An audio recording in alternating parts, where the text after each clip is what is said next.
Eto na mga kaibigan. The wait is over. Ito na ang ating full 1 to 12 episode recap para sa bagong anime na ito ngayong 2026.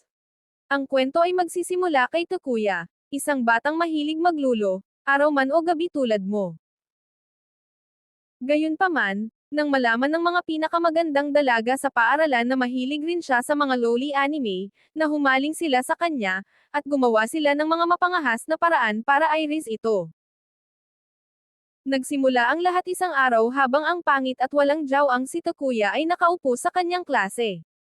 Ipinagmamalaki niya sa sarili kung paano siya naiiba sa lahat ng mga normie sa paaralan dahil siya ay isang otako na mahilig sa mga anime na may mga fun-sized at lawless na karakter. Habang hinahangaan ni Takuya ang kanyang pambura na may disenyo ng paborito niyang anime, bigla itong hinablot ng isang body na nagngangalang Katoko mula sa kanyang kamay.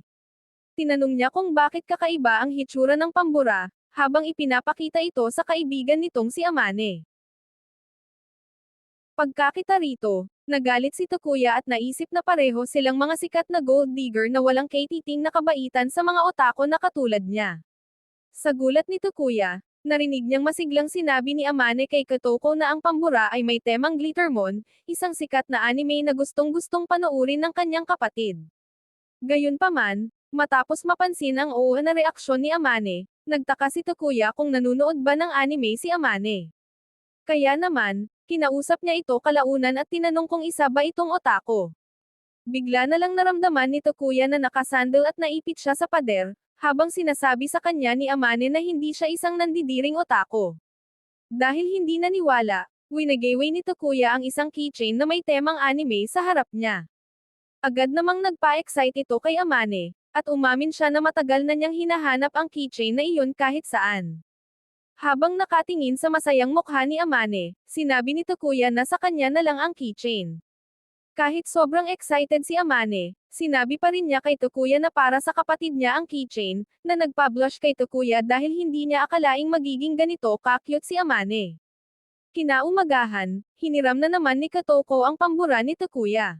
Ngunit sa halip na mainas sa pagkakataong ito, na-appreciate ni Takuya na hindi siya pinagtatawanan ni Katoko sa pagiging otako.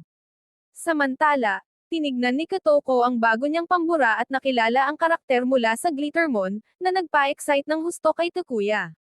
Ipinagtapat pa niya na ipinahiram sa kanya ni Amane ang manga kaya puyat siya magdamag sa pagbabasa nito. Sobrang na-excite si Takuya rito kaya nagsimula siyang magsalita tungkol sa anime, hanggang sa marealize niya na baka nandidiri na sa kanya si Katoko. Ngunit sa kanyang gulat, sinabi sa kanya ni Katoko na dahan-dahan lang sa pagsasalita dahil nahihirapan siyang sumabay. Pagkalipas ng ilang segundo, hiningi ni Katoko ang Minsta account ni Takuya ngunit nag-atubili siya. Kaya naman, hinablot ni Katoko ang kanyang telepono para siya na mismo ang maghanap nito. Pagkakita rito, natulala sa takot si Takuya habang naaalala kung paano siya binubuli ng mga sikat na estudyante dahil sa pagkakaroon ng anime-themed na account. Ngunit pagkatapos ay sinabi sa kanya ni Katoko na super cool niya dahil dedikado siya sa mga bagay na mahal niya. Habang gulat na gulat si Takuya kay Katoko, hinayla siya nito para mag-selfie at sinabihan siyang itag siya sa larawan. Kalaunan ng gabing iyon, napanood ni Takuya ang pagkamatay ng isa sa mga paborito niyang villain na si Patch sa anime, at dahil dito ay matamlay siya kinaumagahan. Eksaktong ninais niyang may mapagsabihan ng kanyang lungkot nang mapansin niya si Amane na may mapupula at mamamaging mga mata. Muli siyang nagtaka kung isang die-hard otaku rin ba si Amane na katulad niya. Pagdating ng klase, napansin ni Takuya ang isang Glittermon keychain sa bag ni Amane. Nang mahuli siya nitong nakatingin, nagbanta si Amane na sasapukan o isli-slime siya kung aakusahan niya itong isang otako. Sa halip na umatras sa pagkakataong ito, ibinahagi ni Takuya sa kanya kung gaano siya kalungkot sa pagkamatay ni Patch. Ito ay nagpalambot sa mga tuhod ni Amane kaya bumulong ito sa tainga ni Takuya na malungkot din siya sa pagkamatay nito. Tamang-tama namang dumating si Katoko at tinanong si Amane kung sila ba ni Takuya ang nagde-date. Ikinataranta ito ng husto ni Amane, habang si Takuya naman ay nakaupo sa kanyang upuan na parang isang nag-overheat na Samsung phone. Kalaunan sa araw na iyon, na-realize ni Takuya na naiwan niya ang kanyang libro sa bahay. Natataranta na siya dahil ang sensei nila ay isang retiradong yakuza boss. Kaya para isalba ang sarili, naglabas siya ng libro sa matematika at nagkunwaring nagbabasa rito, hanggang sa lumingon si Katoko at nahuli siya sa mismong akto. Mas lalong nagpanik si Takuya habang iniisip na ipagsasabi ni Katoko sa lahat ang kanyang pagpapanggap. Ngunit sa kanyang gulat, nag-anunsyo ito sa harap ng klase na naiwan nito ang kanyang libro kaya makikihati na lang siya kay Takuya. Kasabay nito, iniabot ni Katoko ang kanyang libro kay Takuya at sinabing ito ang paraan niya ng pagtanaw ng utang na loob sa lahat ng beses na pinahiram siya nito. Pagkatapos ng klase, napapaligiran sina Katoko at Amane ng iba pang mga sikat na spoiled brats. Nang makita ito, na-realize ni Takuya na ang isang introvert na otaku na tulad niya ay hindi kailanman magiging bahagi ng mundo ni Katoko at Amane.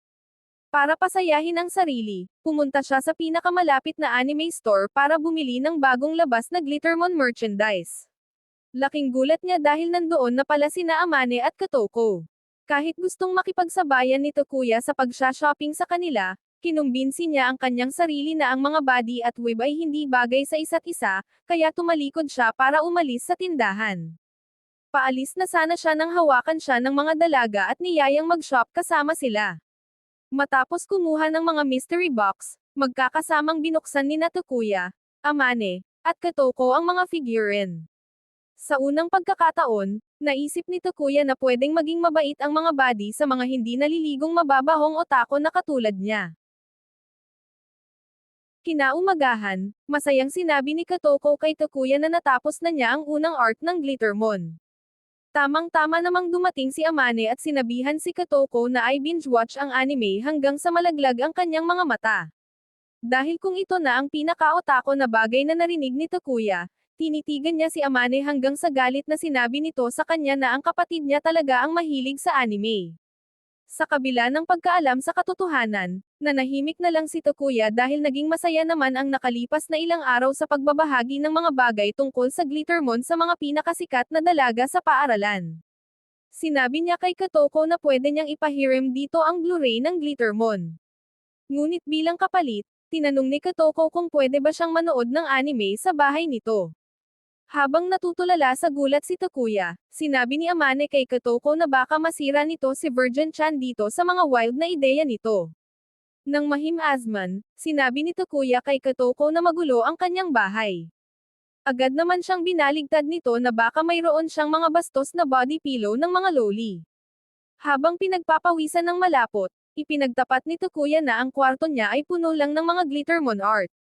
Nakapukaw ito sa interes ni Amane kaya nag-anunsyo ito na pupunta sila sa bahay ni Virgin Chan. Habang nagsisimulang mag-tweak out o mabaliw sa kaba si Takuya, nakiusap sa kanya si Amane na turuan ito kung paano gumawa ng Glittermon art.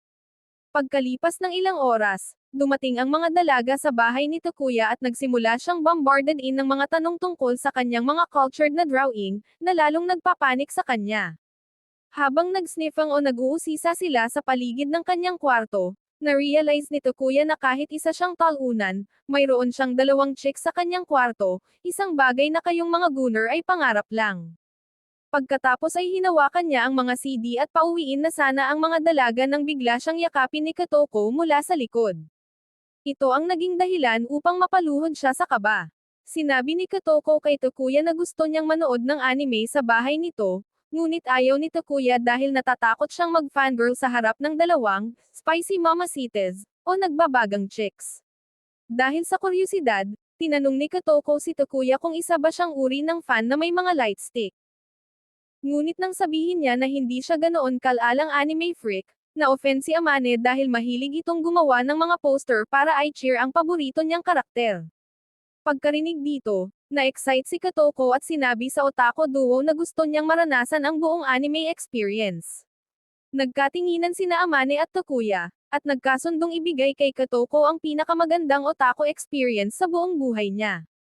Matapos iset ang tamang ambience, isinalang ni Takuya ang CD. Nang magsimulang mag-play ang anime, nagsimula silang mag-iyakan ni Amane sa sobrang excite, habang si Katoko naman ay nag-e-enjoy na panoorin ang kanilang mga OA na reaksyon. Sa kalagitnaan, umabot sa rurok ang kaligayahan ni Takuya dahil hindi niya inasahang mag-e-enjoy siya ng ganito kagabi. Tamang-tama namang hinawakan ni Amane si Takuya para ihanda ang sarili sa isang krusyal na eksena. Ito ay nagpalabilis sa tibok ng puso niya o Doki-doki, rito. Pagkatapos, sa isang maikling sandali ay nagkatitigan sina Amane at Takuya. Nang mahimazman sila mula sa pagkakatulala, narinig nilang pinipikturan sila ni Katoko. Agad na dinaluhong ni Amane si Katoko dahil ayaw niyang makitang nakaupo sa tabi ni Takuya. Matapos ang screening session, sinabihan ni Amane si Takuya na ibigay sa kanya ang Minsta account nito dahil gusto niyang makita ang mga drawing nitong Glittermon. Habang nanginginig na iniabot ni Takuya ang telepono, natarante si Amane at tinanong kung ang username ba niya ay, Daddy Otako. Mausisang tinanong ni Katoko si Amane kung sikat ba si Takuya, ngunit mabilis na sinabi ng binata na halos 50 lang ang followers niya. Doon mayabang na ipinagtapat ni Amane na isa siya sa mga followers nito. Habang gulat na gulat si Takuya, sinabi sa kanya ni Amane na desperado siyang naghahanap ng Glittermon art, at doon niya natapakan ang account nito. Habang nag-uusap sila tungkol sa iba pang mga artist, tinignan sila ni Katoko at sinabing mukha silang perpektong web couple. Matapos murahin si Katoko at ang namayapa nitong lola, nakiusap si Amane kay Takuya na turuan siyang mag-drawing. Pumayag naman ito at ipinakita sa kanya ang mga basic. Ngunit sa sandaling makita niya si Katoko na nakahiga sa kanyang kama na mapang-akit, ang kanyang maliit na sundalo ay halos magsimula na ding mag-moonwalk sa sobrang sarap. Inalis ang kanyang mga makasalanang isipin, humingi ng paumanhin si Takuya kay Katoko dahil hindi niya ito naasikaso. Ngunit tiniyak nito sa kanya na sanay na siyang ma-ignore ng mga lalaking nagkakagusto kay Amane. Idinagdag naman ni Amane na madalas din siyang masenezo ng mga binata, pero ayaw naman talaga niyang mapansin ng mga ito. Bigla namang may pumasok na nakakalokong ideya sa utak ni Katoko at tinanong si Takuya kung sino ang mas gusto niya sa kanila ni Amane. Habang napalunok sa takot, hinawakan ni Takuya ang Glittermon manga at sinabing mahilig siya sa mga 2D na dalaga, na nagpatawa kina Amane at Katoko. Nang oras na para umuwi, nagpasalamat ang mga dalaga kay Takuya sa pagbibigay sa kanila ng magandang oras. Bilang tugon, yumukod siya sa harap nila at sinabing naging masaya rin siya ng husto. Pagkakita rito, sinabihan ni Katoko si Takuya na mag-relax lang dahil magkakaibigan naman silang lahat. Kalaunan sa kanyang kwarto, nanag ang pagiging freak ni Takuya. Nagsimula niyang makita sina Amane at Katoko kahit saan sa kanyang kwarto. Kaya naman, magdamag na naman siyang nagpakalunod sa paglululo. Pumasok siya sa paaralan kinaumagahan na mukhang pinagsupsupang mangga. Pagkatapos ng klase, sinabi ni Takuya kay Amane na nakaalis na si Katoko. Habang nagmumakmak ito tungkol doon, sinamantala ni Takuya ang pagkakataon para tanungin si Amane tungkol sa Otako account nito. Agad na naging defensive si Amane tungkol dito at sinabing sa nakababata niyang kapatid ang account na iyon, kaya sinabihan siya ni Takuya na umalis na. Sinabi pa niya rito na kung tunay siyang Otako, sana ay sabay nilang pinanood ang mga bagong episode ng Glitterman. Pagkarinig dito, mabilis na bumigay si Amane at sinabi kay Takuya ang kanyang username. Noong weekend, sabay na nag-stream ng anime ang dalawa. Pagdating ng Lunes, nahuli ni Takuya si Amane sa hallway na umaasta na namang parang isang tipikal na sikat na body. Tamang-tama nang magtaka siya kung babalik ba si Amane sa pag-ignore sa kanya, lumapit ito sa kanya at sinabing sobrang nag-enjoy siya kahapon. Kalaunan ng gabing iyon, lumabas si Takuya para mag-shop nang makasalubong niya si Katoko na mukhang lusyang at walang make-up. Sinabi nito kay Takuya na kung may pagsasabihan siya kung ano ang hitsura nito nang walang make-up, nanakawin niya ang saging nito na parang mangkukulam sa dandedan. Kinabukasan sa paaralan, bad trip si Katoko matapos malaman na magkaibigan na pala sina Takuya at Amane sa Minsta, kaya pinilit niya si Takuya na i-add din siya. Kalaunan ng gabing iyon, nagpanik si Takuya nang makatanggap siya ng dalawang magkahiwalay na imbitasyon para makipaggala mula kina Amane at Katoko.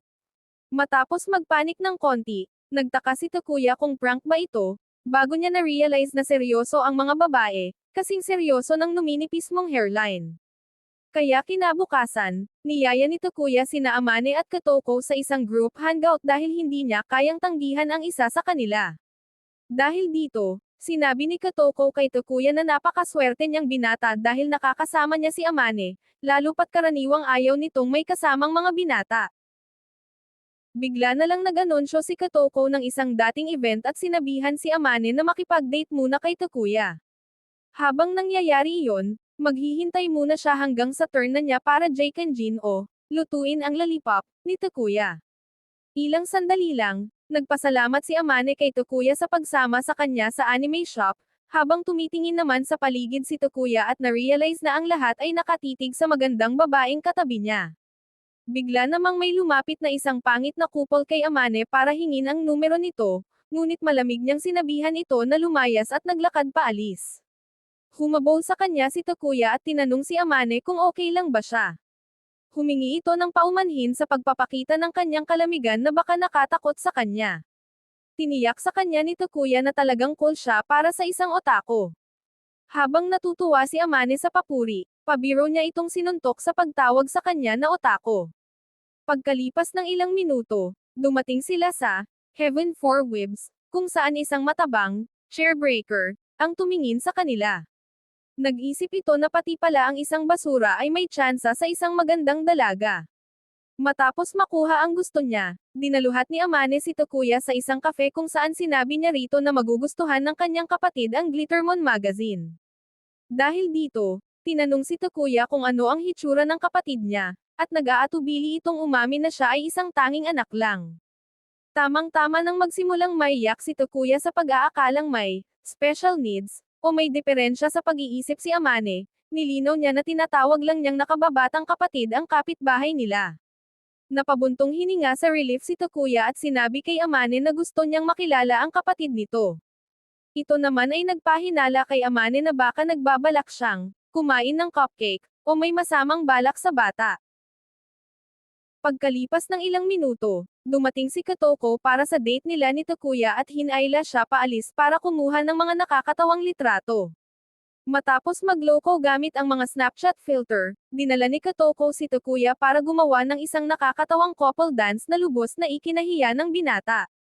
Tamang-tama namang napansin ni Takuya ang isa pang Glittermon merchandise at nagsimula na namang mag-gush o maglaway dito.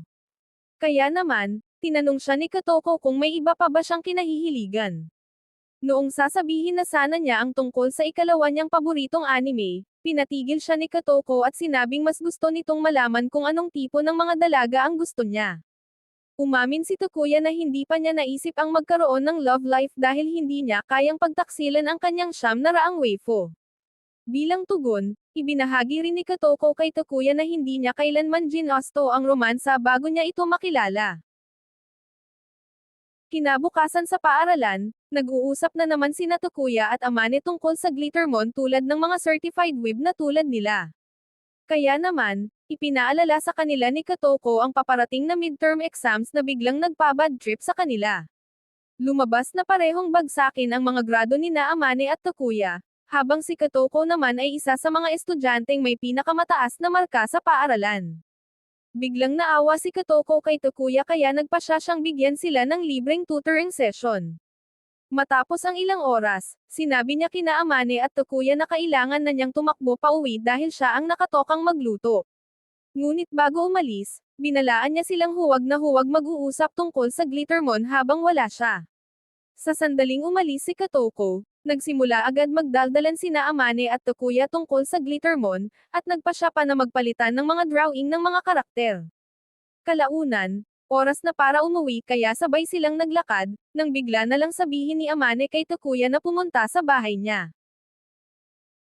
Pagkalipas ng ilang segundo, natagpuan ni Takuya ang sarili sa kwarto ng isang dalaga sa unang pagkakataon. Nagdulot ito sa kanya na mag-twerk out. Nang mapansin ito, sinabihan ni Amane si Takuya na huwag gawing awkward ang sitwasyon. Pagkatapos ay hiniling ni Takuya kay Amane na ipakita sa kanya ang mga Glittermon merch nito. Habang ipinapakita sa kanya ang isang ultra-rare na figurine, sinabi ni Amane kay Takuya na baliw ang kapatid niya sa mga Glittermon stuff. Sakto namang may lumitaw na isang bata at inakusahan si Amane ng pagsisinungaling. Sinabi nitong si Amane naman talaga ang pumipilit sa kanyang manood ng Glittermon. Parehong malalim na na-offend sina Takuya at Amane rito. Kaya naman, sinubukan ni Takuya na ibahin ang paksa sa pamamagitan ng pagtatanong kay Sayo kung ano ang kinahihiligan nito ngayon. Ipinagtapat ng bata na mahilig siya sa shoujo at Game of Thrones.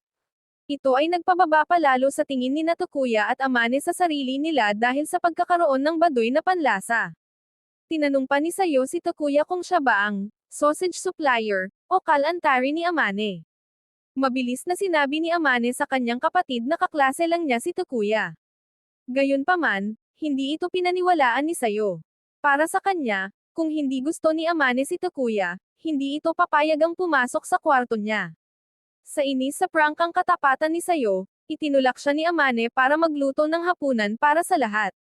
Nang sa wakas ay masolo na niya si Takuya, hinamon niya ito sa isang art battle. Kung mananalo ang binata, maaari nitong gawin ang kahit ano sa kanya. Dahil alam na ito ay isang once-in-a-lifetime na pagkakataon, sinabi ni Takuya kay Amane na gusto niya ang ultra-rare nitong figurine, at pumayag naman ito. Ilang sandali lang, natalo ng bastos si Amane sa laro. Nakiusap siya kay Takuya na gumawa na lang ng isang bagay na bastos o malazwa sa kanya, sa halip na kunin ang premyong figurine. Sakto namang biglang binuksan ni Sayo ang pinto at pinagalitan si Amane dahil sa pagbebenta ng sarili nitong katawan para lang sa isang hanggal na manika. Nang oras na para umuwi, nagpasalamat si Sayo kay Takuya sa pag-aalaga kay Amane. Ipinagtapat din niya na ito ang unang pagkakataon na nagdala ito ng kaibigan sa bahay. Ilang araw matapos ang kanilang midterm exams, nalaman ni Amane na bumagsak siya habang si Takuya naman ay bahagyang nakapasa. Sinasamantala ang pagkakataong ito, sinabi ni Kotoko kay Takuya na dapat silang mag-date dahil may iwan si Amane para sa mga remedial class. Kaya pagkatapos ng klase, nagpunta sina Takuya at Kotoko sa sinehan. Kinumbinsi ni Takuya si Kotoko na manood ng pelikulang Zombies vs. Sharks, isang pelikula na napakapangit. Dahil dito, bumawi si Takuya kalaunan at nagpakahirap para manalo ng 2 mystery box para kay Kotoko sa crane machine. Nag-blush ng husto si Kotoko kaya hinailan niya si Takuya sa isang photo booth para magpakuha ng litrato. Sinabi ni Takuya kay Kotoko na salamat sa kanya, naging mas komportable na siya sa ibang tao. Samantala, nanunood naman si Amane ng isang romance movie habang nag-iisip kung nagiging mapusok ba sina Takuya at Kotoko sa madilim na sinehan. Kaya naman kinabukasan, naiinip niyang tinanong sila kung anong pelikula ang pinanood nila sa kanilang date. Matapos malaman na nanood sila ng basurang pelikula na Zombies vs. Sharks, nakaramdam ng relief si Amane. Subalit casual na binanggit ni Kotoko ang pagpunta sa photo booth kasama si Takuya. Suka-suka sa lungkot si Amane dahil dito. Ngunit nang tignan niya ang nakakatawang larawan, na-realize niya na hindi lang simpleng magkaibigan sina Takuya at Kotoko. Tamang-tama namang may nalaglag na larawan mula sa diary ni Kotoko. Nang yumuko si Takuya para pulutin ito, nagulat siya nang makitang may kasamang ibang binata si Kotoko. Mabilis naman itong nagpalusot at nagmamadaling pumunta sa banyo, na nag-iwan sa kanya na mas frustrated kaysa dati. Dahil nakita rin ang larawan, nagtaka si Amane kung ang binata ba ay sugar daddy ni Kotoko. Lalo namang nagpa-depress ito kay Takuya, dahil nauna na siyang magka-interes sa blonde nitong Kargada. Kaya naman, sinabi niya kay Amane na baka nasa isang malaking gulo si Kotoko kaya ibinebenta nito ang kanyang cookie o sarili sa isang mas matandang binata. Bilang mga kaibigan, ipiniit niyang dapat nila itong tulungan. Sumang-ayon naman sa kanya si Amane at gumawa pa ng ilang support signs para kay Kotoko. Nanunood lang si Kotoko mula sa malayo at napabuntong hininga na lang sa frustration. Pagkatapos nito ay ipinagtapat ni Kotoko na ang lalaking nakita nila ay ang panganay niyang kapatid. Instant na nakahinga ng maluwag sina Amane at Takuya. Si Kotoko naman ay nakaramdam ng kakaiba dahil ang mga magulang niya ay walang tigil sa paggawa ng bata, kaya naman mayroon siyang 6 na kapatid. Sakto namang tinawag si Amane para maglinis ng banyo. Habang paalis, sinabi niya kay Kotoko na lumapit sa kanya kung sakaling may problema ito.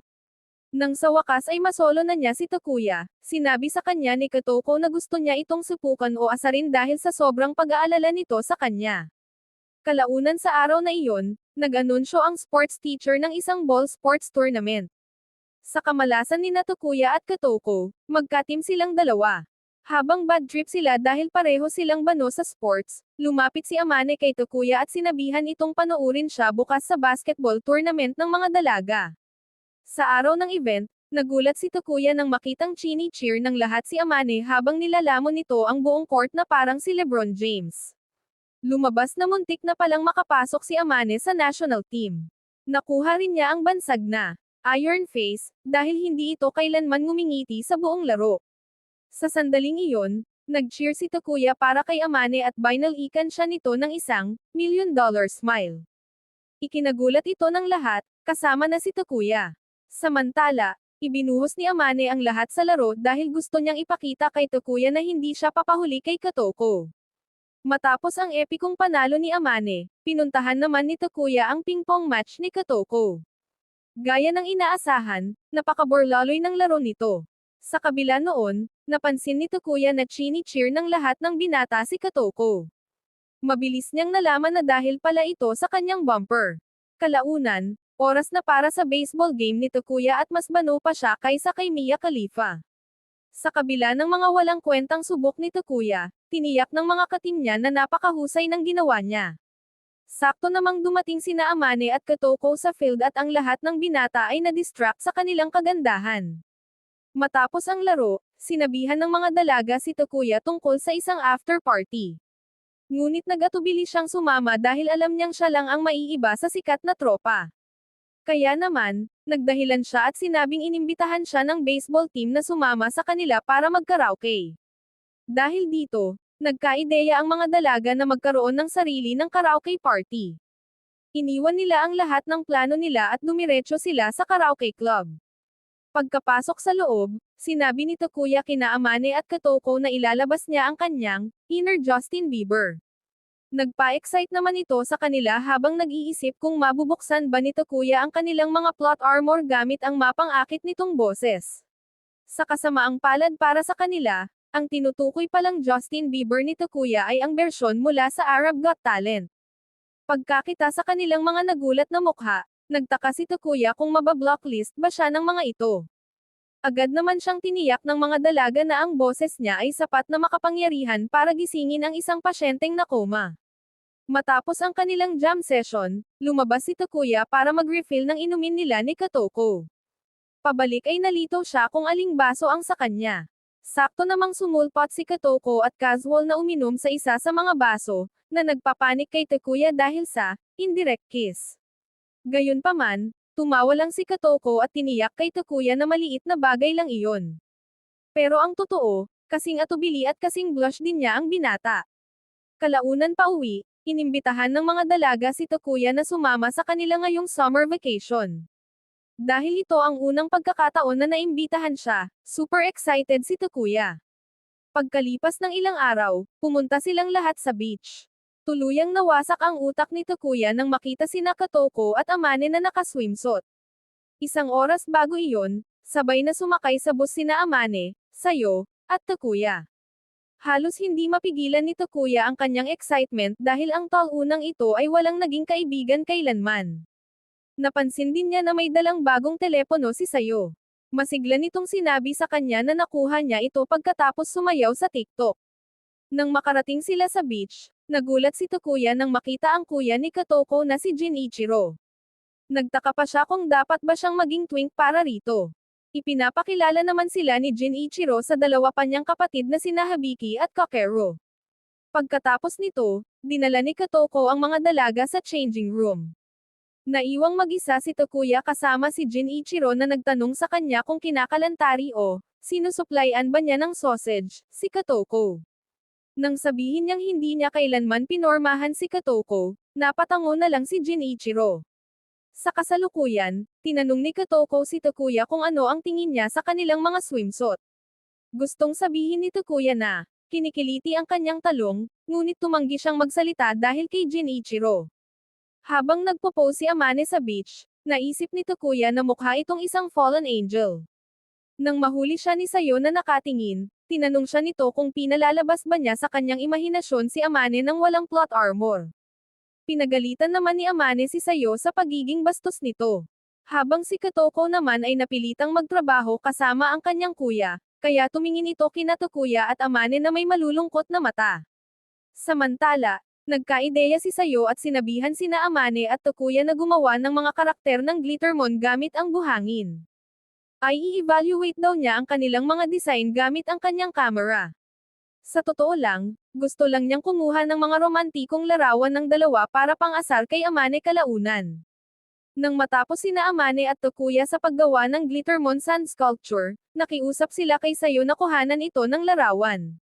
Ngunit sinabi nito na nakuha na niya ang gusto niya. Pagkarinig dito, nagtaka si Amane kung nakakuha nga ba si Sayo ng mga romantikong larawan nila ni Takuya. Kalaunan, habang naglalaro sa tubig sina Amane at Katoko, biglang inatake si Takuya ng mga water gun ni Habiki at Kakero.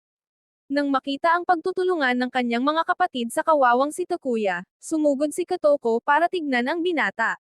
Sinabihan niya itong paluan ang mga kapatid niya kung masyado siyang hinihirapan ng mga ito. Gayunpaman, tiniyak sa kanya ni Takuya na kaya naman niya ang harutan. Nagpamulat naman ito kina Habiki at Kakero, kaya nagkamali sila sa pag-aakalang many okis o creep si Takuya. Gayunpaman, para lang subukan kung gaano talaga kabait si Takuya, tinanong siya ng mga binata kung pwede ba siyang ibaon sa buhangin. Sa sandaling sumang-ayon siya, sumali na rin sina Amane at Katoko sa mga binata para ibigay kay Takuya ang buong cartel victim experience. Pagkatapos, umalis sina Kakero at Habiki para mag-volleyball. Ngunit nang aksidenteng tumama ang bola kay Katoko, direkta siyang natamba at bumagsak sa ibabaw ni Takuya. Sa sobrang pamumula ng mukha, patakbong lumapit si Katoko kay Amane. Nang mapansin ito, galit na nagbagsak ng pala si Jinichiro sa tabi ni Takuya at sinabing oras na para mag-ihaw ng karne. Nakuha ni Takuya ang pahiwatig kaya hindi na siya sumali sa kainan, habang ang iba naman ay nag-e-enjoy sa karne ni Jinichiro. Gayunpaman, naawa si Katoko kay Takuya kaya nagpasya siyang magluto ng samyang bulldog para kina Takuya at Amane. Sakto namang lumapit sina Habiki at Kakero kay Takuya at tinanong kung bakit hindi siya nakikipag-bonding kay Katoko gayong magkasintahan naman sila. Mabilis na sinabi ni Katoko sa kanyang mga kapatid na mali ang iniisip nila. Idinagdag naman ni Sayo na si Takuya ay para kay Amane. Dahil dito, nagkaroon ng pagtatalo ang mga magkakapatid kung kanino ba talaga dapat mapunta si Takuya. Sa huli, nagpasya ang mga pamilya na mag-away-away sa kung kanino ba talaga si Takuya. Habang sina Amane at Katoko naman ay pilit na sinasabi sa kanilang mga kapatid na kaibigan lang nila si Takuya, ngunit halatang hindi sila pinapansin ng mga ito. Sinabi naman ng mga binata kay Sayo kung paano nagpunta si Takuya sa photo booth kasama si Katoko. Bilang ganti, isinumbong naman niya sa kanila na gumagawa ng mga kalokohan o nakalulutong na bagay sina Takuya at Amane sa bahay nito. Matapos marealize na talo sila, nagpasya sina Habiki at Kakero na ay boycott na lang si Sayo at maglaro mag-ISO, kaya naiwan itong malungkot. Saktong magsasalita sana si Katoko kay Sayo nang ayain siya ni Takuya na samahan siyang bumili ng ice cream. Pagkatapos bumili, nagpasya sina Takuya at Sayo na maglakad ng sabay. Dito ay ibinahagi ng binata na wala siyang naging kaibigan kailanman. Sobrang excited siya para sa beach trip na ito dahil gusto lang niyang makasama ang lahat na nag-e-enjoy. Agad na na-realize ni Sayo ang gustong ipahiwatig ni Takuya. Kaya naman, hinablot niya ang mga ice cream mula rito at patakbong lumapit sa mga binata para humingi ng paumanhin. Nang maayos ang lahat, sa wakas ay nagkaroon na si Takuya ng isang hindi malilimutang beach trip. Habang nagpapahinga siya, lumapit sa kanya si Jinichiro at tinanong kung sino ang balak niyang piliin sa dalawa, si Amane ba o si Katoko. Natarante sa tanong, sumagot si Takuya na platonic o pangkaibigan lang ang lahat sa kanila. Kaya naman, sinabi sa kanya ni Jinichiro na ayaw niyang masaktan ng sinumang binata ang kapatid niya at ang matalik nitong kaibigan. Dahil parehong mahalaga sina Amane at Katoko kay Takuya, tiniyak niya kay Jinichiro na hindi niya hahayaang may manakit sa mga dalaga, kasama na ang sarili niya. Dahil sa pagkabigla, nagtaka si Jinichiro kung saan kinuha ni Takuya ang lakas ng loob na iyon. Ngunit agad namang humingi ng paumanhin si Takuya kay Jinichiro sa pagiging mapusok o pagka-overconfident. Sa wakas, oras na para umuwi. Habang sina Sayo at Amane ay nasa changing room, nagpasya si Takuya na makipag-bonding muna kay Katoko. Ipinagtapat naman ng dalaga na bibisita siya sa kanyang lola para sa Obon Festival, kaya hindi siya makakasama sa susunod nilang plano ni Amane. Habang sinasabihan siya ni Takuya na mag-enjoy, naisip ni Katoko na masaya ang binata na masusolo si Amane. Gayunpaman, mabilis na sinabi ni Takuya sa kanya na mas nag-e-enjoy siya kapag kasama silang dalawa. Habang lumulubog ang araw sa background, nagkatinginan sina Amane at Katoko na parang mga in love, ngunit dumating si Jinichiro at sinira ang moment. Kalaunan sa loob ng bus, nakatulog si Sayo habang nakasandal kay Takuya. Sinabi ng isang dalaga kay Amane na napaka-cute ng anak nila. Habang nagbublush ng konti, lumingon si Amane para tanungin si Takuya kung mukha ba silang mag-asawa. Ngunit nang makitang tulog ito, nagpasya siyang sumandal din sa binata at nagkunwaring magkasintahan sila. Pagkalipas ng ilang araw, nasa bahay si Takuya at sinusubukang tapusin ang kanyang homework nang makatanggap siya ng text mula kay Amane. Ilang sandali lang, sumulpat siya sa isang kasalan o wedding hall at tinanong si Amane kung bakit siya ipinatawag doon. Ipinagtapat nito na gusto ng kanyang ina na mag-model siya kasama ang isang binata. Sa sandaling malaman ni Takuya na gusto ni Amane na siya ang maging kapareha sa pagmomodel, natarante siya.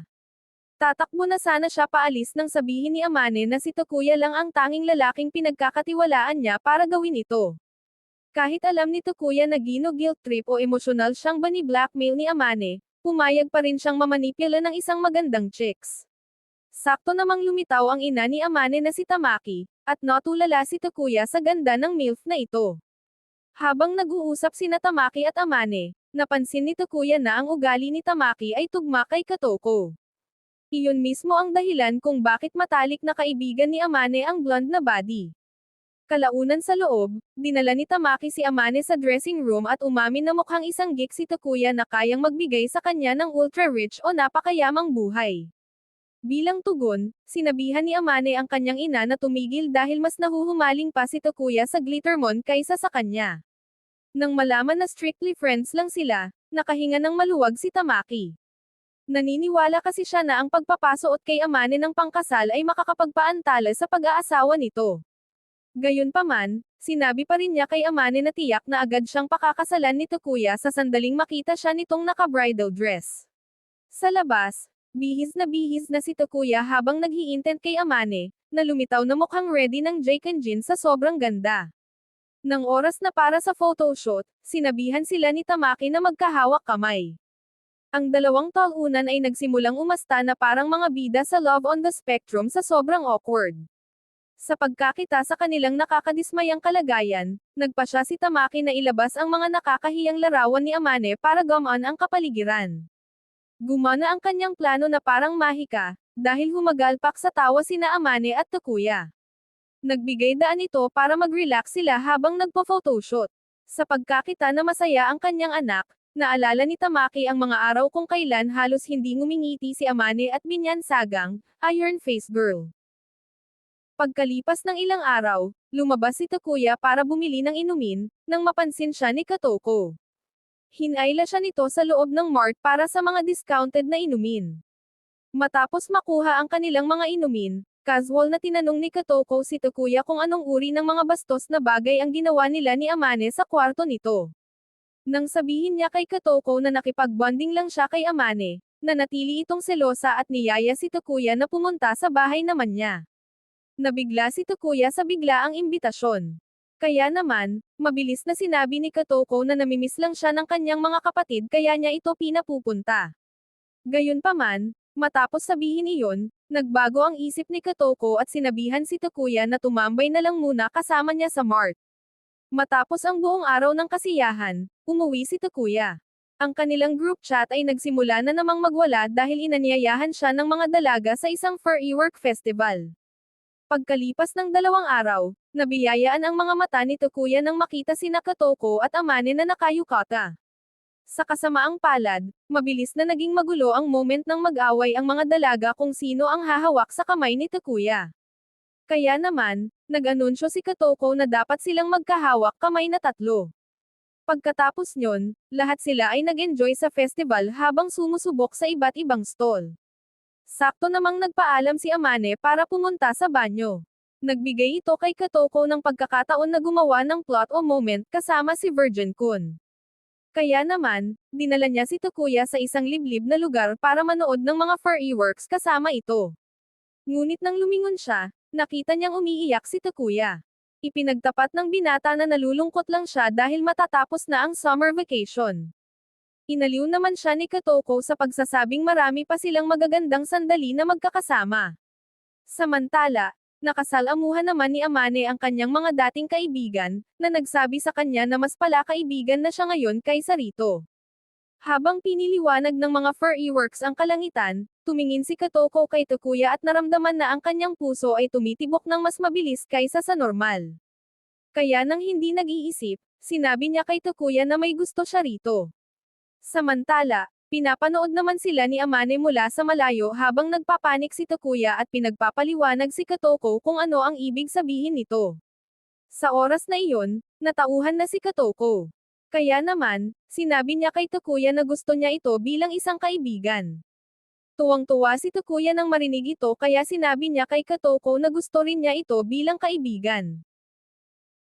Tamang-tama namang dumating si Amane at matapos malaman ang nangyari, tahimik niyang tinanong si Kotoko kung talagang gusto lang ba nito si Takuya bilang kaibigan. Bago pa ito makasagot, sinabi ni Takuya kay Amane na napakasarap sa pakiramdam na malaman na may nagkakagusto sa kanya, na medyo kumurot sa puso ng babae. Inisalba naman ni Kotoko ang sitwasyon sa pamamagitan ng pagsasabi kay Amane na gusto rin niya ito bilang kaibigan at kalaunan ay pare-pareho na silang nagtawanan. Dahil isang araw na lang ang natitira bago ang susunod na semestre, sa wakas ay hinarap na ni Takuya ang kanyang homework at na-realize na hindi pa niya natatapos kahit ang kalahati nito.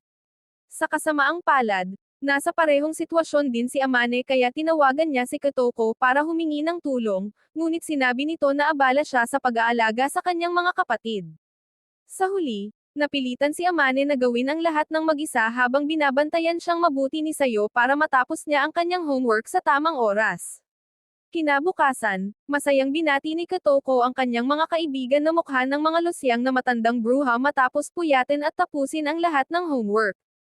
Nang magsimula ang klase, muling nanghiram ng gamit si Kotoko kay Takuya at malungkot na sinabi na ito na ang huling pagkakataon na makukuha niya ang mga bagay nito dahil papalitan na ang seating arrangement.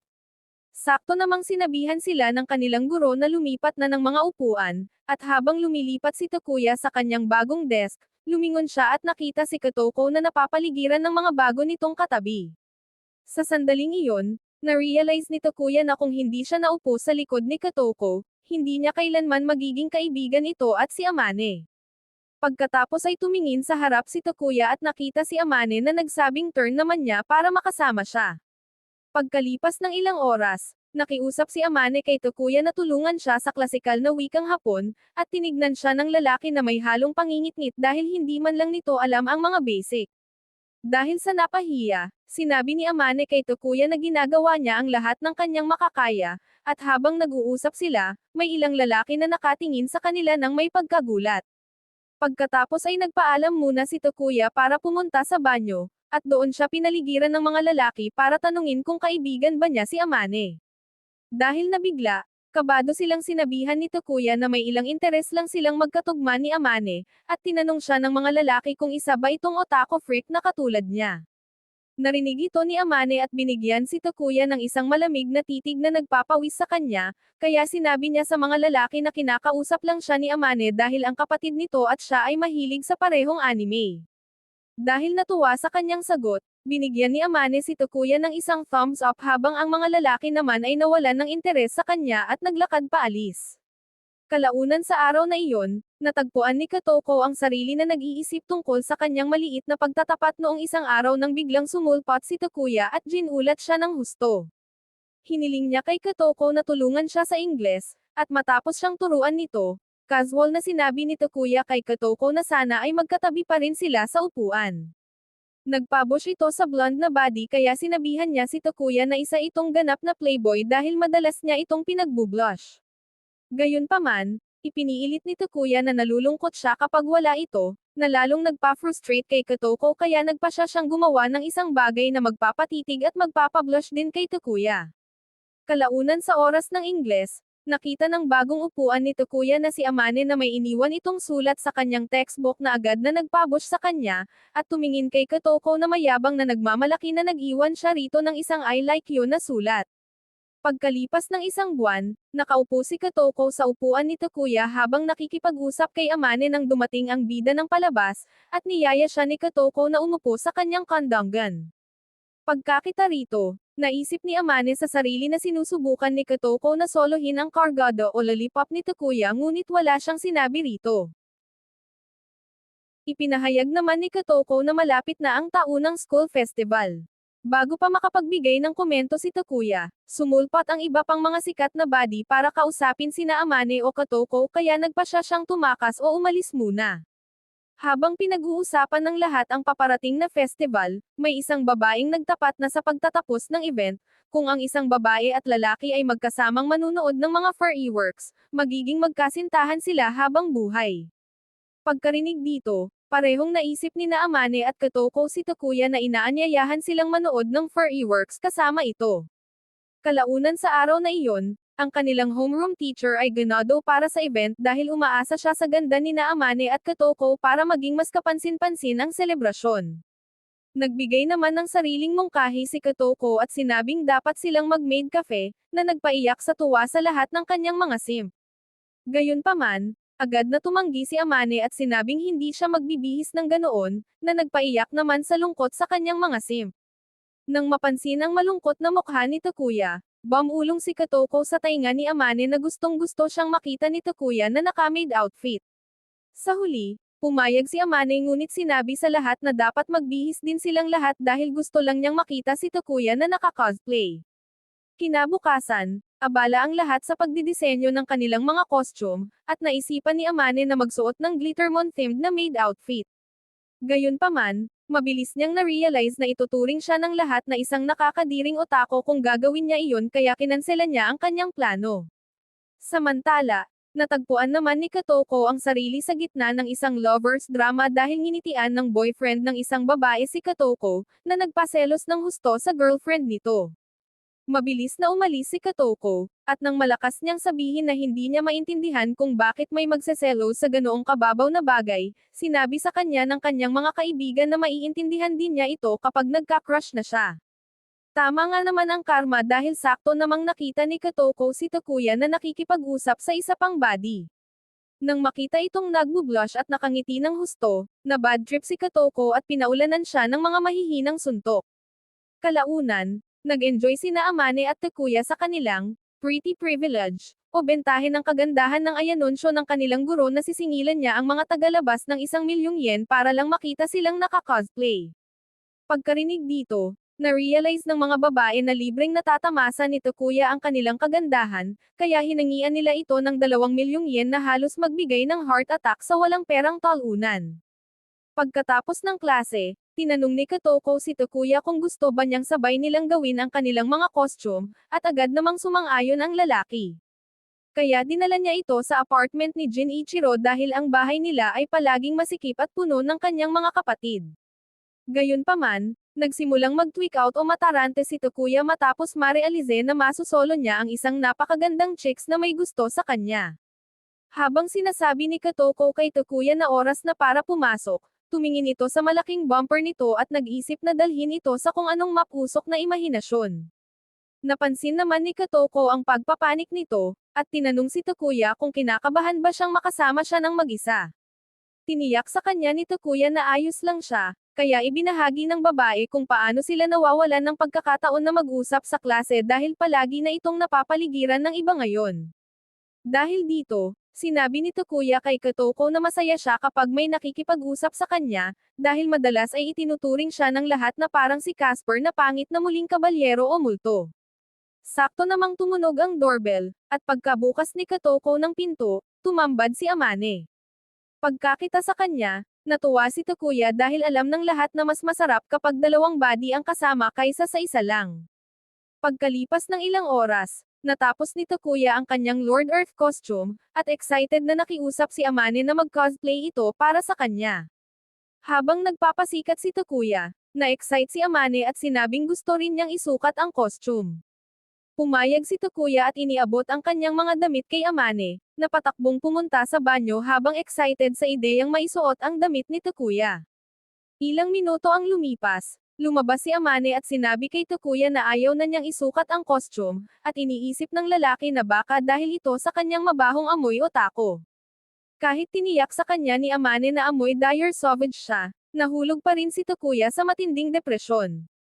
Pagkalipas ng ilang oras, na-realize ni Kotoko na gabi na pala at marami pa silang kailangang tapusin, kaya bigla niyang sinabi sa kanyang mga kaibigan na mag-slumber party o matulog na lang silang lahat doon. Agad na tumutol si Takuya sa ideya at tumingin kay Amane para humingi ng saklolo, ngunit masayang sinabi nito kay Kotoko na game siya. Pagkarinig dito, sinabi ni Kotoko kay Takuya na pwede siyang matulog kasama si Jinichiro, habang siya naman ay tatabi kay Amane. Gayunpaman, nawalan ng gana sa buhay si Takuya matapos maisip ang sarili na natutulog kasama si Jinichiro. Lalong lumalim ang depresyon ni Takuya. Hindi nagtagal, dumating si Jinichiro at sinabihan ang tropa na umuwi na sa kani-kanilang bahay, ngunit nang makita ang malulungkot nilang mukha ay naawa ito, kaya sinabi niyang pwede silang mag-sleepover basta magpaalam muna sa kanilang mga magulang. Nang maayos na ang lahat, nagpasalamat si Takuya kay Jinichiro sa pagpapatuloy sa kanya, at casual namang nagkwento ito na madalas din siyang magka-sleepover kasama ang mga chicks noong gumagana pa ang kanyang kargada. Gayunpaman, mabilis niyang binalaan si Takuya na huwag magbabalak gumawa ng anumang kalokohan kina Amane at Kotoko, na nagpapaso ng malapot sa lalaki. Kalaunan, nag-order sila ng pagkain at nag-pizza party, at pagkatapos noon ay tinamad na silang gumawa para sa school event, kaya iminungkahi ni Kotoko na mag-presko muna silang lahat sa shower bago bumalik sa pagtatrabaho. Ilang sandali lang, bumalik si Takuya mula sa banyo, at sinabi ni Kotoko kay Amane na mag-shower silang magkasabay, ngunit bago umalis ay sinabihan niya si Takuya na pinapayagan itong maging pipang tom o manilip sa kanila. Kahit sinabi ni Takuya kay Kotoko na hindi siya ganoong kamanyakas, hindi niya mapigil ang may mahina kung paano maligo ng magkasama ang dalawang nagbabagang chicks. Pagkalipas ng ilang segundo, biglang sumaludo ang kanyang junior o kargada, at natarante si Takuya dahil nangako siya ng katapatan sa kanyang 900 na 2D waifu. Kaya para sirain ang kanyang mga makasalanang isipin, ibinuhos ni Takuya ang sarili sa trabaho, at ilang sandali lang ay lumabas na ng shower ang mga babae. Agad na nawala ang mga mapusok na isipin ni Takuya sa banyo sa sandaling makita niya sina Amane at Kotoko nang walang kolorete o make-up sa mukha. Kalaunan, oras na para matulog, at habang umalis si Takuya para tabihan si Jinichiro, ang mga babae naman ay nanatiling gising sa kanilang mga futon. Matapos ang ilang sandali ng pagkabalisa, nagpasya silang gisingin si Takuya para mag-usap tungkol sa pag-ibig at romansa. Sa kasamaang palad, nadamay nilang nagising si Jinichiro na napag-alitan sila noong una, ngunit kalaunan ay sinabihan silang magpuyat at mag-enjoy magdamag. Dahil maganda ang ideya, nagpasya ang mga babae na manood ng nakakatakot na pelikula. Habang umaandar ang pelikula sa background, usisang tinanong ng mga babae si Takuya kung may crush ba siya sa kanilang klase.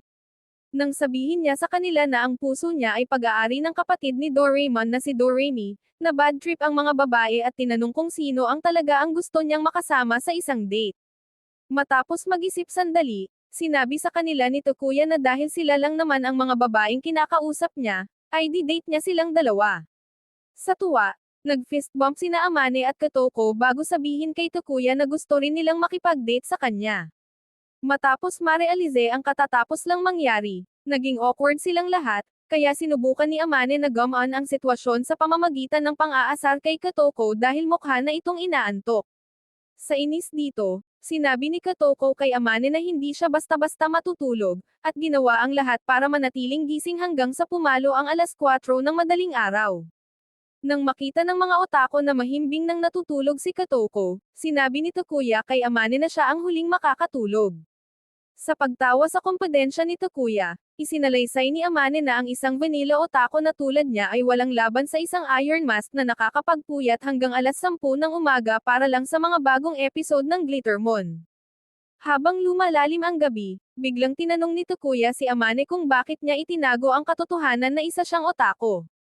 Noong una, sinubukan ni Amane na sabihin kay Takuya na hindi siya otaku, ngunit sa huli ay bumigay din siya at nagtapat na noong nahilig siya sa anime, ang mga babaeng kasing edad niya ay nag-uusap tungkol sa mga artista, kaya naramdaman niyang naiwan siya, at nagpa siya na lang manahimik tungkol sa pagbabasa ng Naruto x Sasuke fanfics.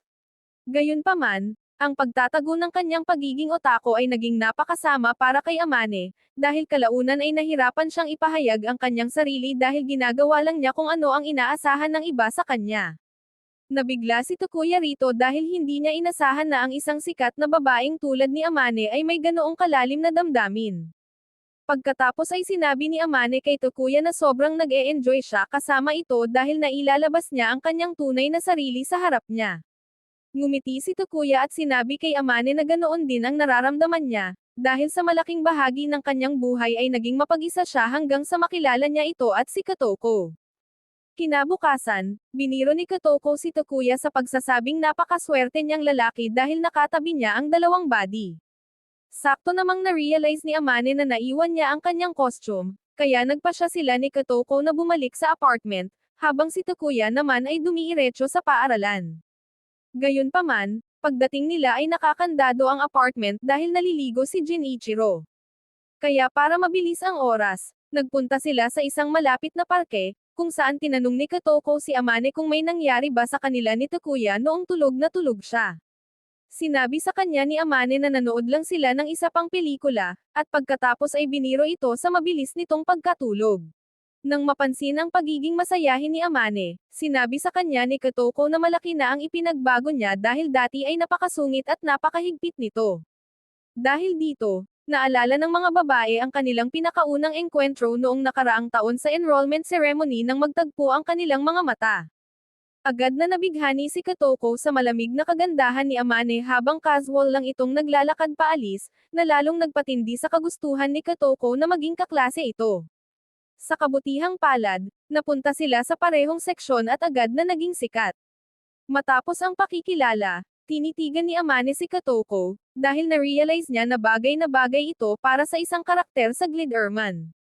Gayunpaman, nang makita ni Katoko na nakatingin ito, naisip niya na baka ay slime o saktan siya ni Amane habang natutulog dahil sa pagiging QC niya. Kalaunan, ilang simp ang desperadong sumubok na bumati kay Amane, ngunit agad niya silang tinakot paalis gamit ang kanyang malamig na ugali. Pagkakita rito, ang kaibigan ni Katoko na si Mayo ay nag-ipon ng lakas ng loob at sinubukang ipakilala ang sarili, ngunit tulad ng dati, napaihi ito sa takot dahil sa matalim na sagot ni Amane. Sa kabila nito, masiglang nagpakilala si Katoko kasunod nito, at nang bigyan siya ni Amane ng isang pilit o pira-pirasong ngiti, naging sigurado si Katoko na galit ito sa kanya. Gayunpaman, sa katotohanan, nabilib lang si Amane sa kung gaano kahawig ni Katoko ang paborito niyang karakter. Kinabukasan, inanyayahan ni Katoko si Amane na magkaraoke kasama niya at ng kanyang mga kaibigan, ngunit prangkang tumanggi si Amane dahil ayaw niyang kantahin ang *unravel* sa harap ng mga lalaki. Matapos tanggihan muli, naramdaman ni Katoko na gusto na lang niyang magpasagasa sa track hanggang sa makita niya si Amane. Kalaunan sa araw na iyon, ipinahayag ni Katoko sa kanyang mga kaibigan na gusto niyang maging kaibigan si Amane, ngunit nakakaramdam siya na parang gusto siyang gawan ni Amane ng isang Russian sleep experiment sa sobrang nakakatakot nito. Gayunpaman, tiniyak ng isang babaeng nagngangalang Shian kay Katoko na talagang mahiyain lang si Amane, at nalaman niya ito matapos itong kausapin. Samantala, sinasabi naman ni Amane kay Sayo na mayroon siyang malaking grupo ng mga kaibigan, ngunit agad na sinabi ni Sayo na kalokohan iyon, kaya ikinwento sa kanya ni Amane ang tungkol kay Katoko at kung gaano ito kabait sa kanya. Pagkarinig doon, prangkang sinabi ni Sayo kay Amane na hindi kailanman magiging mabait sa kanya si Katoko kung malalaman nitong isa siyang otaku. Kinabukasan, inanyayahan ni Katoko si Amane na pumunta sa arcade kasama nila, at nang makita ni Amane na mga babae lang ang kasama, pumayag ito na nagpasaya ng husto kay Katoko. Kalaunan sa araw na iyon, ilang lalaki ang lumapit kay Katoko at nagtanong kung maaari ba silang sumama sa arcade. Pumayag naman ito dahil naniwala siyang makatutulong ito para makahanap ng mas maraming kaibigan si Amane. Kaya matapos tawagin ang lahat sa arcade, naisip ni Kotoko na nakagawa siya ng magandang bagay sa pag-imbita sa lahat matapos makitang nag-e-enjoy ang bawat isa. Gayunpaman, nang oras na para umuwi, nagpasalamat si Kotoko kay Amane sa pagpunta, ngunit bilang tugon, sinabi ni Amane kay Kotoko na nadismaya siya rito dahil nag-imbita ito ng mga lalaki nang hindi muna nagtatanong sa kanya. Nang gabing iyon, sinumpa ni Amane ang sarili sa pagiging napakasungit at nagtaka kung gumagawa ba ng mga meme ang ibang mga babae tungkol sa kanya sa kanilang mga jik o group chat. Kinabukasan, nalaman ni Amane na absent si Kotoko at nagtaka kung dahil ba ito sa inasal niya. Sakto namang lumapit sa kanya sina Mayo at Shian at ipinagtapat kung gaano katagal nilang pinagdaanan ito. Habang excited si Kotoko na makasama siya sa arcade, naghanda pa pala ito ng buong listahan ng mga bagay na gusto niyang mapag-usapan kasama siya. Ang huling bagay na tuluyang nagpapalambot kay Amane ay ang malaman na espesyal na nakiusap si Kotoko kay Shian na samahan siya para hindi siya ma-up. Matapos iyon, binalot ng labis na konsensya si Amane kaya pumunta siya sa bahay ni Kotoko para humingi ng paumanhin sa kanyang inasal.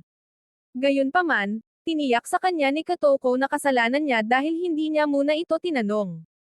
Nang gumaan ang pakiramdam ni Amane, nagpasalamat siya kay Kotoko sa pagiging maalalahanin sa kanya, na nagpaiyak sa blonde na body.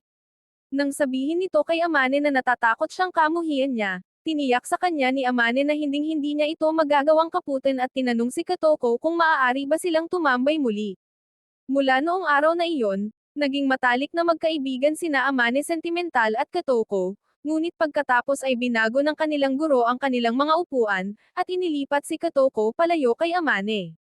Pagkatapos ay isang araw, nanghihiram si Kotoko ng pambura sa pangit na lalaki sa likod niya, at nang mapansin ni Amane na mayroon itong mga karakter ng Glittermon, nagsimula siyang matarante dahil nais niyang makipag-usap dito. Sakto namang nagsimulang magsalita si Takuya tungkol sa lore ng anime, na nagpa-excite ng husto kay Amane kaya nagsimula na rin siyang magsalita tungkol dito hanggang sa na-realize niya na nagkamali siya ng galaw. Sa kasalukuyan, nagpapasalamat si Amane kay Kotoko sa pag-imbita sa kanya sa arcade noong araw na iyon at sinasabi sa kanya na napakagaling nito dahil palagi nitong inaasikaso ang iba.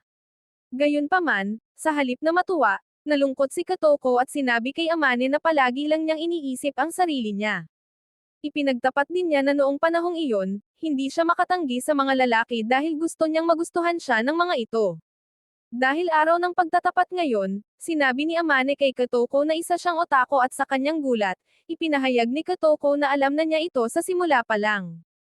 Nabigla si Amane, ngunit sinabi kay Kotoko na sa dati niyas na paaralan, hindi siya kailanman nakakasundo ng mga tao dahil magkaiba ang panlasa nila. Kaya naman, nagpapasalamat siya rito sa hindi pagsuko sa kanya kahit noong napakalamig ng pakikitungo niya rito.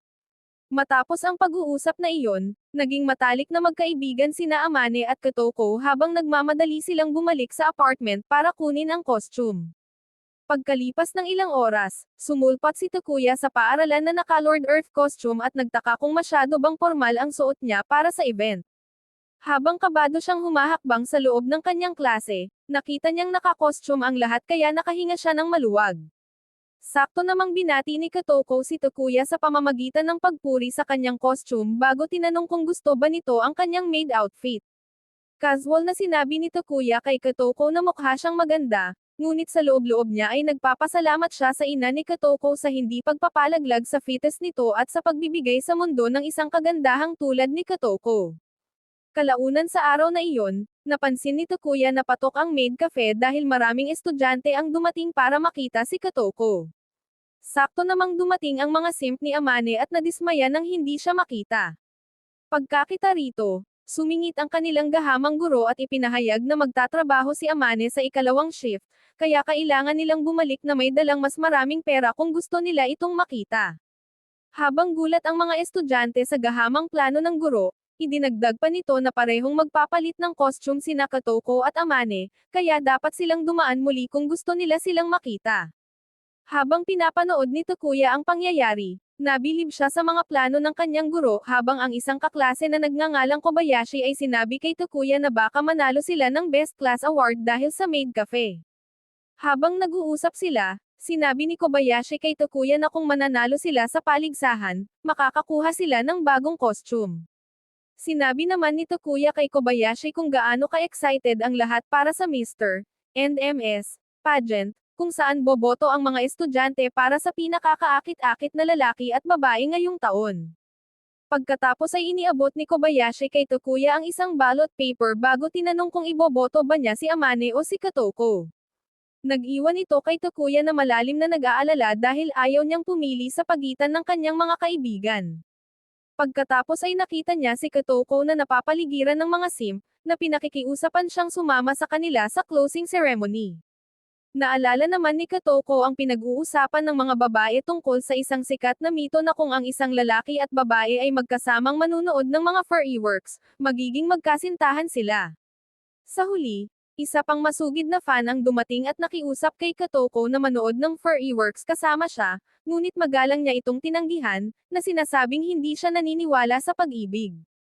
Dahil isa itong iskaparating otako, sinabi ni Takuya kay Katoko na balak talaga niyang umuwi ng maaga para mapanood ang top 10 na laban sa Naruto. Naalala naman ni Katoko na kakaiba ang tingin sa kanya ng lalaki kanina, kaya tinanong niya ito kung ano ang bumabagabag sa kanya.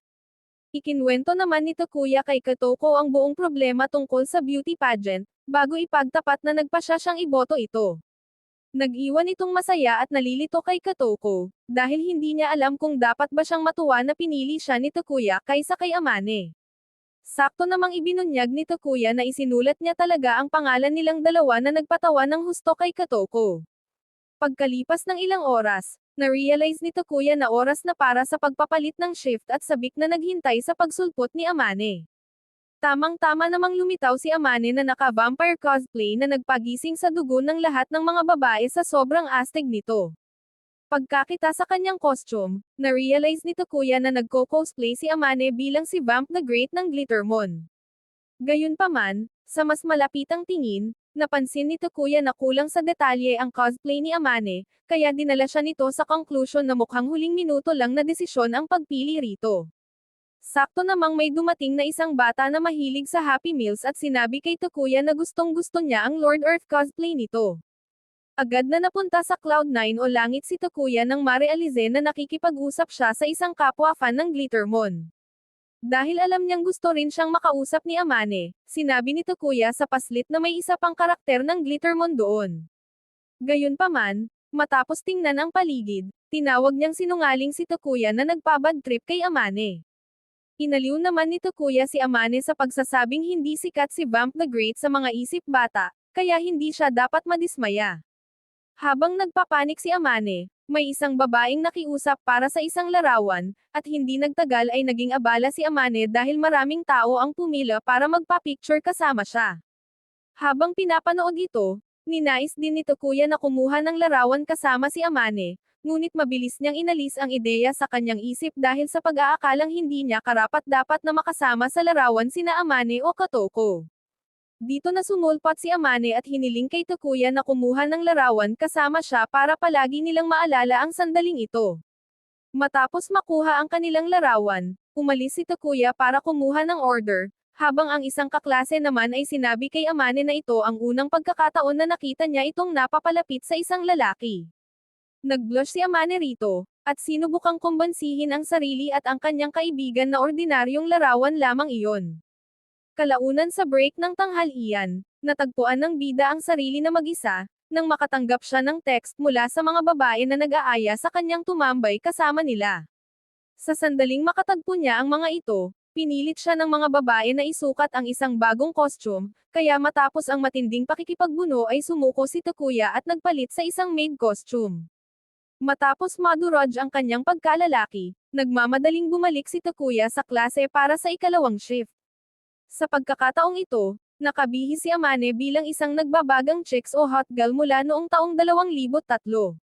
Sakto namang dumating si Sayo para asarin si Amane, ngunit nauwi ito sa pagkakapaligid sa kanyang mga sariling tagahanga.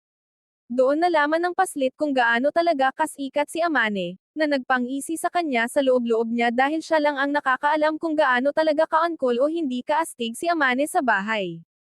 Nang tanungin ng mga simp si Sayo kung ano ang ugali ni Amane sa bahay, nagsimulang manginig sa takot si Takuya dahil umaasa siyang hindi magsasabi si Sayo ng anumang bagay na makakasira sa kasikatan ni Amane.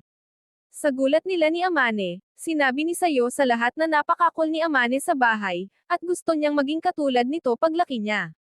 Matapos ang interogasyon, nagpasalamat si Amane kay Sayo sa pagliligtas sa kanyang social life, at nakiusap kay Takuya na bantayan ito habang siya ay nasa tungkulin. Pagkalipas ng isang oras, natagpuan ni Amane sina Sayo at Takuya na nagkakasundo sa isang mababaw na bagay hanggang sasabihin ni Sayo kay Takuya na dalhin si Amane sa Furryworks event. Dahil sa napahiya rito, mabilis na hinablot ni Amane si Sayo at tumakbo palayo na nag-iwan kay Takuya na lubos na nalilito. Samantala, sinabi ni Sayo kay Amane na kung hindi siya gagawa ng unang hakbang, mauuna si Katoko at pagkatapos ay magiging emosyonal na talunan siya sa anime na ito. Sa parehong oras, naghahanda naman si Katoko na ayain si Takuya. Habang nag-iisip pa si Amane kung aayain ba niya si Takuya o hindi, sinalubong siya ng mga kapatid ni Katoko na sina Habiki at Kakero, na nagtanong sa kanya kung nasaan si Sayo. Nang sabihin ni Amane na kaaalis lang nito, nalungkot ang mga lalaki na nagpangiti ng kaunti kay Amane dahil halatang pareho silang may crush dito. Gayunpaman, nang mahiyain sabihin ng mga lalaki na wala silang pakialam, mapaglarong sinabi ni Amane sa kanila na gustong-gusto sana silang makasama ni Sayo, na nagpa-blush sa kanila at umamin na gusto rin nila itong makita. Samantala, hinarap naman ni Katoko ang kanyang ikalawang shift, at tulad ng inaasahan, ang lahat ay humanga sa kanyang gal cosplay. Habang inaasikaso niya ang kawan ng mga customer, sumulpot ang kanyang mga kapatid para guluhin at buwaisetin siya. Pagkakita sa kanila, sumimangot si Katoko at sinabing hindi na sana sila pumunta dahil sobrang tambak siya sa trabaho ngayon. Gayunpaman, ibinunyag ni Habiki at Kakero na binigyan sila ni Jinichiro ng dagdag na pera para kunan siya ng larawan kaya kailangan nilang pumunta. Bago pa malaman ni Katoko, isang grupo ng mga babae ang nagtipon sa paligid ng kanyang mga kapatid dahil nahuhumaling ang mga ito sa kakyutan ng mga bata. Nagdulot ito ng buntong hininga kay Amane dahil katatapos lang niya sa ganitong sitwasyon kay Sayo, kaya sinabihan niya si Katoko na iligtas ang kanyang mga kapatid mula sa mga mapang-akit na kawan. Samantala, nabasag ang trip ng mga bata sa mga tanong tungkol sa kanilang buhay pag-ibig, kaya patakbo silang lumapit kay Katoko na protective silang binantayan at sinabihan si Amane na tulungang protektahan ang kanyang mga kapatid. Habang dinadala ni Amane ang mga lalaki para makakuha ng hustisya, ang mga tagahanga ni Katoko ay namangha nang makita itong umasta na parang isang matapang na ina pagdating sa kanyang mga kapatid. Sa kabilang banda, dinala ni Amane ang mga bata sa storeroom kung saan natagpuan nila si Takuya na excited na makita sina Kakero at Habiki. Gayunpaman, nang makita niyang mukhang depressed ang mga ito, tinanong niya si Amane kung maayos lang ba sila, kaya sinabi nito sa kanya na pinagdaanan lang ng mga ito ang parehong bagay na dinanas ni Sayo. Habang nag-iisip si Takuya kung ano ang dapat niyang gawin para pasayahin sila, sinabi ni Amane sa mga bata na pwede silang sumama sa sleepover ng mga babae, ngunit sabay-sabay nilang sinabi na hindi sila ganoong uri ng lalaki. Kaya para sa kanyang susunod na hakbang, tuso at mapaglarong binanggit ni Amane na sasama rin si Sayo, na agad na nagpa-excite sa mga bata kaya sinabi nila kay Amane na game sila para sa pajama party. Nang makita ang biglaang pagbabago ng isip ni Habiki at Kakero, nabilib si Takuya at pinuri si Amane sa kanyang diskarte. Matapos magpasalamat, umalis muna si Amane habang inalagaan naman ni Takuya ang mga bata sa pamamagitan ng pagpapalaro sa kanila ng video games sa kanyang telepono. Pagkalipas ng isang oras, bumalik si Takuya sa kanyang klase para ipaalam kay Katoko na pauwiin na niya ang kanyang mga kapatid. Nagpasalamat ito at pagkatapos ay sinabihan si Takuya na kumuha ng larawan kasama siya, at habang kinukunan ng kamera ang kanilang larawan, hindi mapigilan ni Takuya ang mag-blush. Pagkatapos noon, tumingin si Takuya sa unang larawan na kinuha niya kasama si Katoko at sinabi sa kanya na lubos niyang pinahahalagahan ang larawang ito, dahil mula sa sandaling iyon ay naging magkaibigan sila. Bahagyang nag-blush si Katoko at sinubukang buksan ang paksa tungkol sa Furrywork Festival, ngunit ang tanggang si Takuya ay walang kaalam-alam sa kanyang nararamdaman kaya tuluyan niyang binaliwala ang malabong imbitasyon nito. Matapos iyon, Dumiiretso si Takuya sa harap ng gate para ihatid ang mga kapatid ni Kotoko, at pagbalik niya ay naabutan niya ang mga babae na naghihintay sa kanya. Dahil nagulat, tinanong ni Takuya kung bakit sila nasa walang taong silid-aralan gayong dapat ay nakikipag-party sila sa kanilang mga kaibigan, kaya sinabi ng mga babae sa kanya na gusto nilang mag-enjoy kasama siya, na low-key o patagang nagpaiyak sa tuwa kay Takuya. Samantala, ang natitira nilang mga kaklase ay nasa gymnasium at nagwawala sa isang rock and roll concert, habang si Takuya naman ay nag-enjoy na kasama ang dalawa sa pinakamaiinit na chicks sa buong paaralan. Matapos mag-party ng kaunti, nagpasalamat si Takuya sa mga babae sa pagbibigay sa kanya ng magandang sandali, at pauwi na sana nang mapansin niya sina Amane at Kotoko na napapaligiran ng kanilang mga kaibigan, kaya nagtaka siya kung maliban na inubos niya ang malaking bahagi ng kanilang oras. Sa ikalawang araw ng festival, nagpasya sina Kotoko at Amane na tingnan ang mga event na inihanda ng ibang club kasama sina Mayo at Shian. Samantala, mag-isang naglalakad si Takuya hanggang sa sumabay sa kanya ang kanyang mga kaklase na sina Kobayashi at Tatsumi. Sinabi ng mga ito kay Takuya na narinig nila mula sa kung sino na parehong kakoronahan sina Amane at Kotoko para sa pageant event, na hindi na ikinagulat ni Takuya. Nang makita siyang walang pakialam, sinabi ng mga lalaki na ang mga babae ay mukhang mga anghel mula sa kabilang mundo para sa kanila, kaya nakakagulat na palagi niya itong kasama gayong hindi naman siya isang tiyad o gwapong lalaki. Matapos magalang na asarin si Takuya, patakbong umalis ang mga lalaki para tingnan ang isang club na nag-iwan sa kawawang bida sa ere. Samantala, pinagmasdan ni Kotoko at Mayo ang dambuhalang dagsa ng mga magkasintahan dahil sa gaganaping Fur-Work Festival. Pagkakita rito, sinabi ni Kotoko kay Mayo na hindi siya ang uri ng tao na uupo lang doon at manunood ng school festival, at hindi siya makikipag-date para lang sa kapakanan ng isang festival.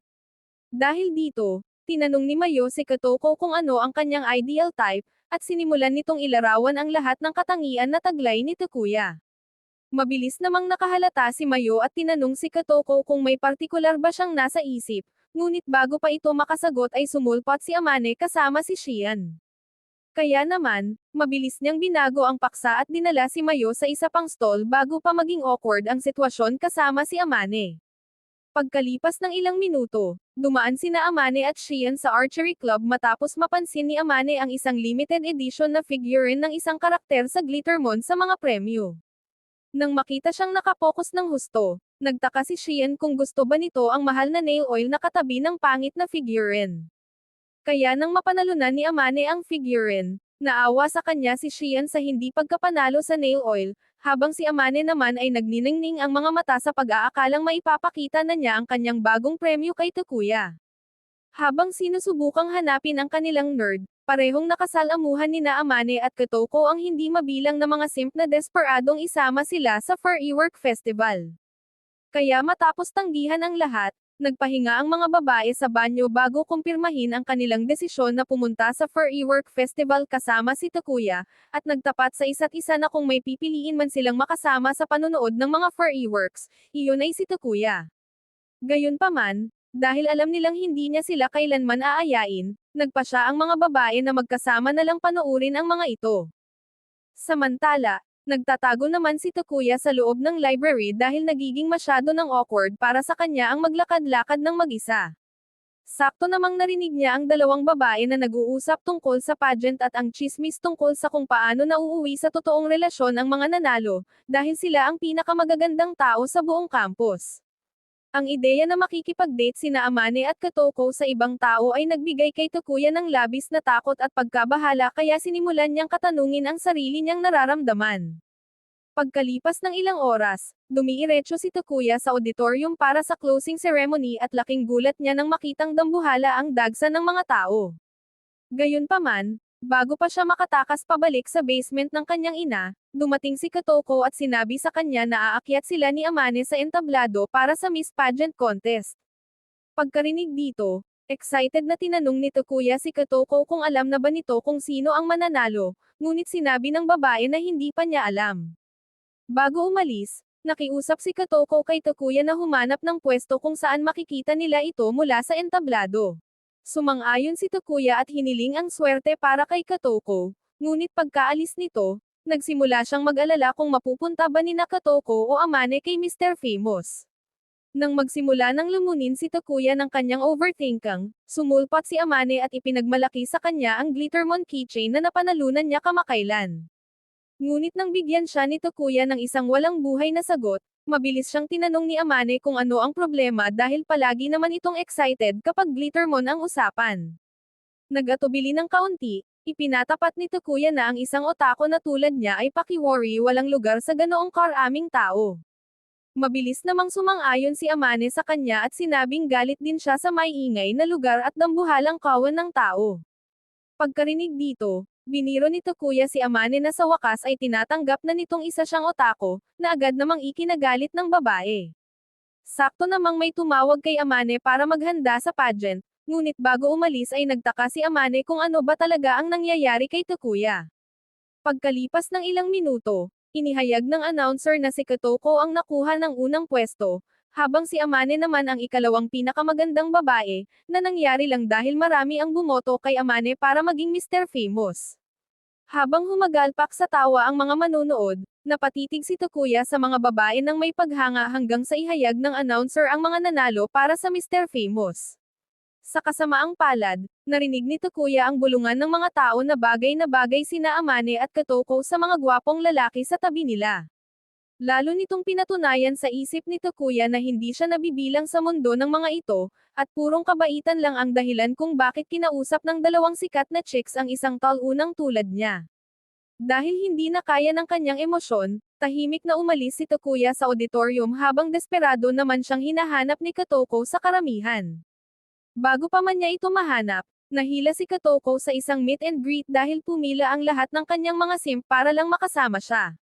Binuksan naman ni Katoko ang kanyang telepono para i-text si Takuya, at doon niya nalaman na hindi pa nito nababasa ang kanyang imbitasyon para manood ng mga firework.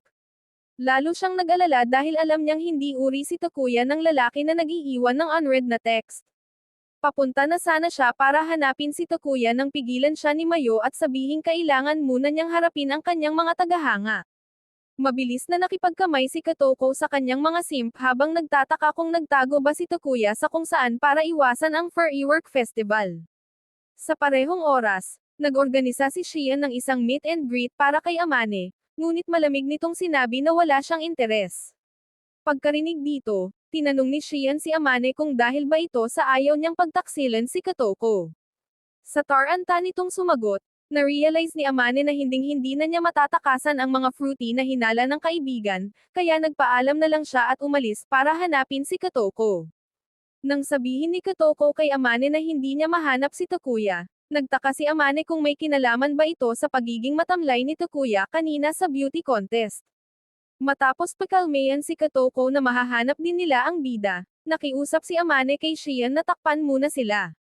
Gayunpaman, muling na-misinterpret ng Yuri fan na ito ang sitwasyon, dahil inakala niyang tatakas ang dalawa para gumawa ng mga mapusok na kalokohan. Samantala, nagkulong si Takuya sa loob ng banyo habang sinusubukang kumbansihin ang sarili na hindi siya nararapat sa buhay ni Amane at Katoko. Para pasayahin ang sarili, tiningnan ni Takuya ang kanyang gallery at tumambad ang lahat ng larawan na kinuha niya kasama ang mga babae. Binalot ng matinding emosyon, nagsimulang umiyak si Takuya nang marealize niyang hindi niya kayang isuko ang pagkakaibigan nila ni Amane at Katoko. Samantala, hinanap ng mga babae si Takuya sa bawat sulok maliban sa isang lugar. Habang papunta ang mga ito para maghanap, nakarating naman si Takuya sa field para sabihin kina Amane at Katoko na mahal niya sila. Gayunpaman, matapos mabigang mahanap ang mga ito sa labas, tumakbo siya pabalik sa kanilang klase at doon niya naabutan ang mga babae na naghihintay sa kanya. Agad na pinagalitan ni Katoko si Takuya sa pag-iwan sa kanila, habang tinanong naman siya ni Amane kung may sakit ba siya sa tiyan o kung ano paman. Humingi ng paumanhin si Takuya sa kanyang inasal, bago nakiusap sa mga babae na huwag siyang iiwan at patuloy pa ring makipagtambayan sa kanya. Nag-iwan itong gulat sa dalawa dahil wala naman silang balak na iwan si Takuya sa simula pa lang. Ipinagtapat naman ni Takuya na simula nang maging magkakaibigan sila, palagi niyang nararamdaman na masyado silang mataas para sa kanya, ngunit kahit anong pilit niya ay hindi niya kayang lumayo sa kanila. Ipinaliwanag niya na gustong-gusto niyang kasama si Katoko dahil matyaga itong nakikinig sa kanya kahit wala itong interes sa mga bagay na kinahihiligan niya. Sa parehong oras, si Amane na madalas ay malamig ang pakikitungo ay nagiging napaka-expressive at masayahin kapag Glittermon na ang pinag-uusapan. Ipinagtapat ni Tukuya na dahil sa mga maliliit na bagay na ito ay nagustuhan na niya silang dalawa. Matapos marinig ito, parehong nag-blush sina Katoko at Amane bago sabihin kay Tukuya na gustong-gusto rin nila ito. Hindi nagtagal ay narinig ng tatlo ang pagsabog ng mga firework, at tinanong ni Tukuya ang mga babae kung gusto ba nilang lumabas para manood. Habang hawak ang kanyang kamay, sinabi ni na Amane at Katoko kay Tukuya na mas gusto nilang manatili sa loob kasama siya.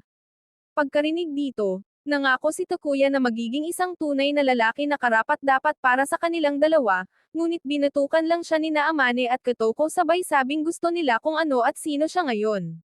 Sa kabila nito, naging persigido pa rin si Takuya na maging mas matipuno, kaya kinabukasan ay pumasok siya sa paaralan na may gel ang buhok. Nagtaka siya kung iisipin ba ng kanyang mga kaklase na siya ang bagong Brad Pitt, ngunit binaliwala lang siya ng lahat na nag-iwan sa kanya na lubos na nasaktan.